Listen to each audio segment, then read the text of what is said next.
Chocolate is one of life's forbidden pleasures. How can something taste so good and yet ruin so many diets? Oh boy, it doesn't have to though. Joining us this morning is Dr. Ed Abramson, author of Body Intelligence, which shows how to include chocolate in a sensible weight control program. I've got my pen and paper. I'm ready to take notes. I love chocolate. So it's possible to have chocolate included in your everyday, or maybe as a treat, or how do we go about it? It's a treat, okay. and you need to be aware of the fact that you're eating it specifically for the good taste and the sensations that only chocolate can provide. It doesn't make sense to eat it just because you're hungry or because you're bored and there's nothing to do in the afternoon. It's one of your first tips is if you're going to eat chocolate, here's a little how-to list. Don't eat chocolate when you're hungry. Eat it after dinner. Use it as a dessert. What happens then is you can control the amount that you're eating more easily, and it decreases the strength of future cravings if you eat it after you're not hungry, when you're full.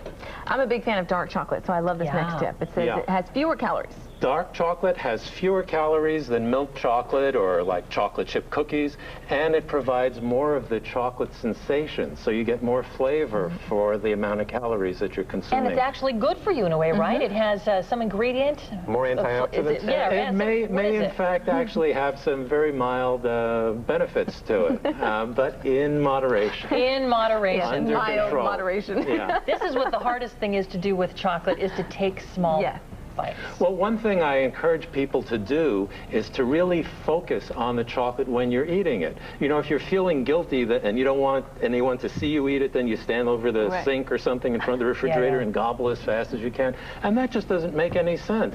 Really enjoy the chocolate. Sit down, focus on it, savor the experience, take a little bite, and really enjoy what it feels like in your mouth. And then it probably isn't necessary to eat so much. We had a correspondent at a store earlier that was selling chocolate body butter. What's your take on that? I have no idea. Okay. What do you do with chocolate body butter? Okay, to each their own. Do you eat it? Well, you don't spread it on toast. I'll tell you that much. Did you say toes or toast?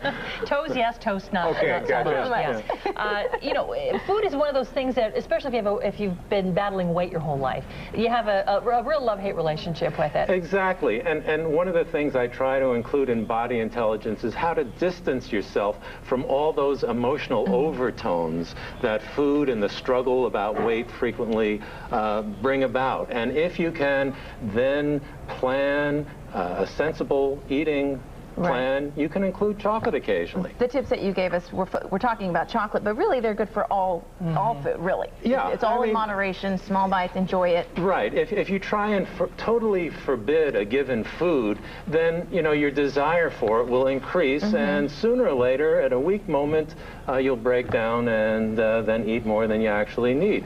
On the other hand, if you plan for it, if you allow for it, and can eat it in a controlled fashion, then you can include treats in your weight loss program. Like that. Dr. Ed Abramson is the author of Body Intelligence. Lose weight, keep it off, and feel great about your body without dieting. Thank you so much for coming in. Oh, thanks for having me.